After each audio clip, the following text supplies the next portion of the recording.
person. So I guess we'll have to wait and see, and hopefully this comes to a peaceful end where we'll get to see who's in that vehicle. But Juan, I agree with you. It looks like right now, just that driver, at least that's what we're getting a view of right now. And of course, speeding really fast through these residential streets of Central City here, 70 miles per hour at some points. You know, you could just see that speed picking up. At one point, this car backed off, right? They slowed down. Quite a bit. But it looks like, Dave, do you feel like there's some signs here that police and officers may be pulling back for the safety? Just real quick, Dave, we just got this from our producers here. Apparently, LAPD has gone into tracking mode. So, can you explain exactly what that means for our viewers once they do go into tracking mode? Certainly, that's where the units will stay. They'll go ahead and they'll pull back. Lights and siren off. They pull back. They'll parallel. They'll stay in the vicinity. Whoa! Air unit mate. I know you probably have a little bit of a delay there, Dave, but it looks like there was a little bit of a fishtail happening here on this car and on this truck, and it looks like just one of the front. Wow.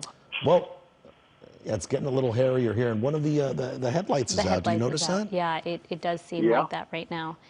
And we know going into tracking mode, of course, that is very much so to keep other people safe, correct? Yes, absolutely. It's all about citizen safety, and also with the officers also. You know, if we can, it's all part of the de-escalation in a pursuit. I mean, we've done, meaning the departments, all of them, have done so much, have changed so much in these pursuits. In the old days, you just went after them, period. That's it. You just go after them until it's over. But nowadays, you know, they have the tracking mode. We got the spike strips. We got the pit maneuver. We have a lot of things like that. You know, but you do have to consider, you know, Dave, to interrupt you here, it looks like people are getting out of the passenger side. I saw that passenger door open up. Someone got out, and it looks like this car is going to keep going, trying to evade the airship here, which we know is pretty much impossible. That's why they keep that going, so that they know where this car is at all times. But just as we suspected, maybe more than one person, a passenger getting out of that passenger front door here. Yeah, we saw a lot of turns, a lot of right-hand turns. There was a bit of a slowdown, Dave. The truck just went under a tree there for just a second, and as Leslie was saying, we saw what appeared to be the passenger door open and close really quickly, and this truck continues going on here. I'm wondering, I can still see the night sun, Dave, so at this point, whether it's in tracking mode or not, this suspect still knows that police are after him. Yes, that's something that each air support division goes through. They either pull it off, and the incident commander, whether it be on scene or in the vicinity, or the watch commander back at the office, will say, "Go ahead and let's pull the night sun off the suspect's vehicle." I like personally, I've always liked the night sun on them. It kind of gives people as much awareness of what's going on rather than just having this guy race around. It looks like he slowed down a little bit. So sometimes that de-escalation, it's a good thing, you know, when we pull back. But I don't think he's got any intentions of stopping and giving up. Yeah, it looks like he's trying to get on the 110 here in the downtown area. This again, if you're joining us now, we know it was reported as a stolen car. We believe it may be connected to some sort of burglary. Gardena PD first picked it up, we're told, and then it's made its way to CHP and now through the downtown area on the 110 North. Do you think that CHP will then pick this up, Dave? Yeah, I think they may once the local PD goes ahead and lets them know where it's at and gives them a description. The air unit's overhead. We have the mutual type frequencies where we can talk to other units. If not, we can get somebody to relay it. And then, you know, any time it's the pursuit re-engagement, I mean, sure, that can happen, but that's usually when the suspect's activities have elevated or their dangerous driving continues. And then you think of the public's best interest. Do we get back involved in this thing? It's either yay or nay, and that's usually up to the watch commander, or I should say the incident commander. Interesting. So if they continue to go at this speed, kind of follow the rules of the road, they may just keep a watchful eye with the helicopter then. Yeah, they may do that, but then CHP, as we know, sometimes CHP gets a little bit on the aggressive side, which is fine with me because we don't want to see this thing end. So they may just jump right back into this thing, or jump into it rather, since it's on the freeways and that's their property. So, and once the CHP mentioned this before, they get involved. They like to just maintain their own units involved, unless they need additional, unless it's a backup and they got multiple suspects running. And that's usually for post-pursuit activity. You know, they're all working off the same sheet of music. They all know what each other's going to do before they even do it.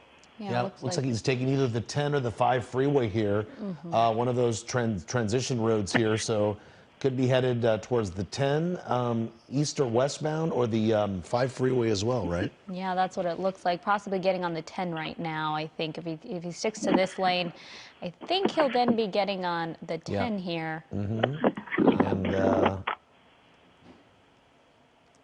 okay, we are going to get some video of the moment that the vehicle here slowly stops. You see him kind of parked there behind the tree, but take a look at that passenger side. You see that door open up, and we know at least one person got out of there. It wasn't the driver. The driver kept going here, and this was through the downtown area. Again, we believe this car is stolen, possibly connected to a burglary.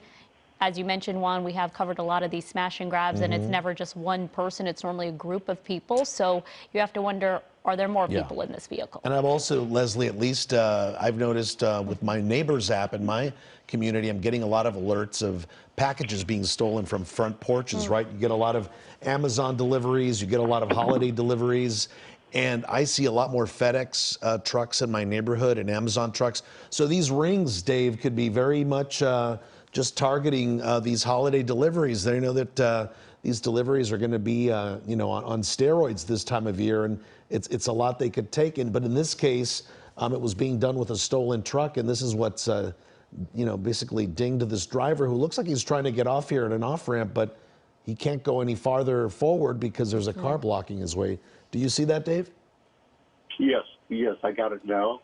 Yeah. And you know, even as far as the suspect that jumped out of the vehicle there on the passenger side, we still don't know if there's any additional on there. But more than likely, what happened on the orbit, the air unit could have gotten down low, hit it with the night sun, given a description and direction of the suspect. You know what they have, and then after they jump back on the vehicle, because don't forget, even on the tracking mode, there are police units in the vicinity. They're out there, but they've been directed to stay back a little bit and maybe parallel the pursuit. Yeah, Dave, we know this truck was going under this overpass here, and we're not seeing it come out the other side. So you kind of wonder if the car has now parked there. We see some flashing lights to the left there, but don't know if that is the truck. And now it looks like some people there. Our chopper's trying to get its best look, but it's rather hard with the freeway right over this street. Dave, this is a technique a lot of these guys do, right? There you go, a CHP officer.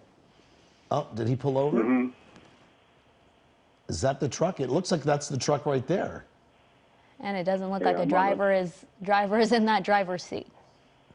Dave, I was going to say a lot of these suspects do that, right? They either go into a parking garage or underneath a canopy of trees, or in this case, the freeway there, to give them maybe a few extra seconds to get out of the way of the police chopper so they can make a run for it. And you know, this is a pretty dark area here as well. There's anywhere this driver could have gone. It looks like, as Leslie was saying, there's nobody in that truck right now.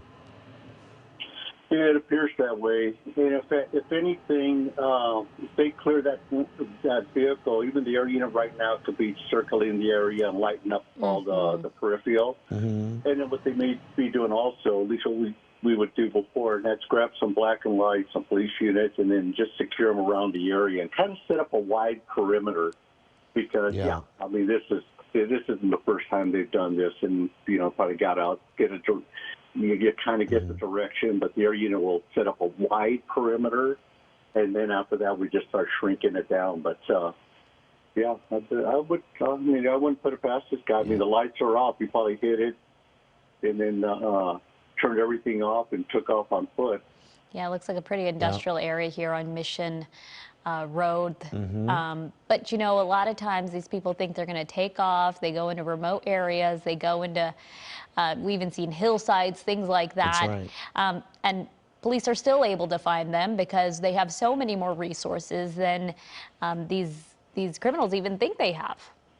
And Dave, a question for you. It looks like we do see one of those police units parked there just behind the car. Even though we believe he's not in the truck, do officers have to respond with the possibility that he still may be in there, crouched down, or you know, just trying to hide from police? Sure, absolutely. Maybe waiting for a backup, have another unit come by and give them a backup on that. But yeah, definitely, we've seen them before where they approach and all of a sudden the vehicle lights up and takes off again. So, I mean, that's a possibility. But yeah, definitely, we have no idea if there's somebody in the back of that vehicle. You know, we didn't even know there was a passenger there. But you have to kind of like just assume that there is and treat it that way. And Leslie was saying those back windows, Dave, look tinted. So indeed, the guy could have just jumped into that back part of the cab too, right? Yeah. No, sure. Yeah. I mean, Did he jump back there? Yeah, that pickup truck wasn't under this overpass before that CHP officer came in that long. I would say maybe a minute, maybe 2 minutes. It wasn't very long before that CHP officer showed up. Look, it looks like they're getting out of the car now, Leslie. Yeah, you can see the CHP officers are getting out of the vehicle. And like Dave Avila said, they are going to make sure no one is in this pickup truck. They have to make sure they clear it before they can move on. Yeah. Plus, we don't know if it's a robbery. You know, maybe there was a robbery somewhere. He's a two-striker looking at a third strike. He gave the all clear. He doesn't want to go back. Yeah, looks like it's empty, Dave. That's got to be stressful, though, going up to a car like that, tinted windows, a suspect you've been chasing, and you don't know what's going to happen. Tense moments for those officers, for sure, huh? Oh, yeah, absolutely. You know, it's strange because, yeah, it's tense, and you think the hair up on the back of their neck, and it's standing up. Yeah. But this is exactly what I'm talking about, where the chippies like to do this in pretty much all departments.